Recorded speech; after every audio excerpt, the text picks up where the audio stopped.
ប្រពីសុំទូបើជាបេះដូងស្មោះ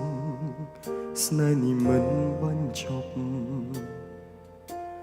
បែកគ្នានៅពេលនេះមិនមែនព្រោះបងស្អប់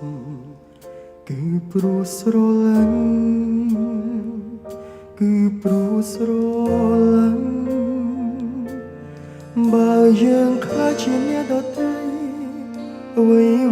នឹងល្អមែនទេស្រ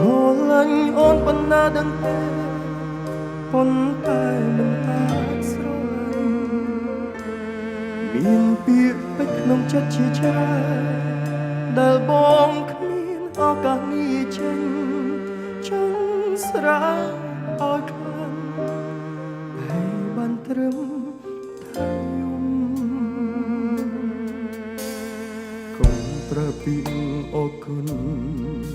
ដែលបងស្រឡាញ់អូនស្នេហ៍កាត់ពី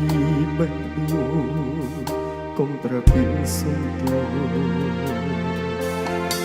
គ្រាន់តែស្រឡាញ់គ្នាហេតុអ្វីមានកំហុសស្នេហាស្ម័គ្រស្មោះហេតុអ្វីបែកគ្នា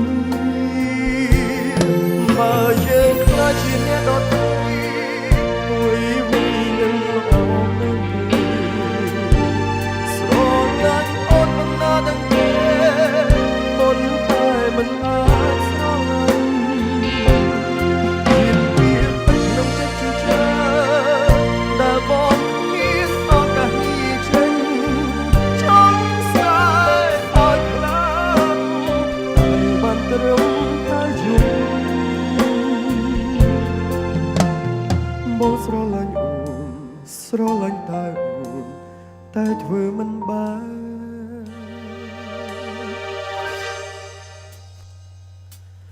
បើយើងខ្លាចជាអ្នកដទៃទោះយ៉ាងណា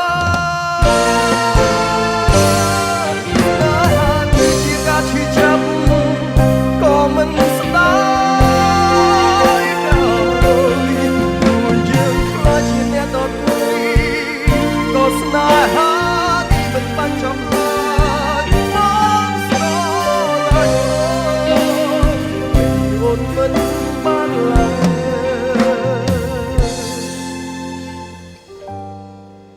មនុស្សតែម្នាក់ដែលបង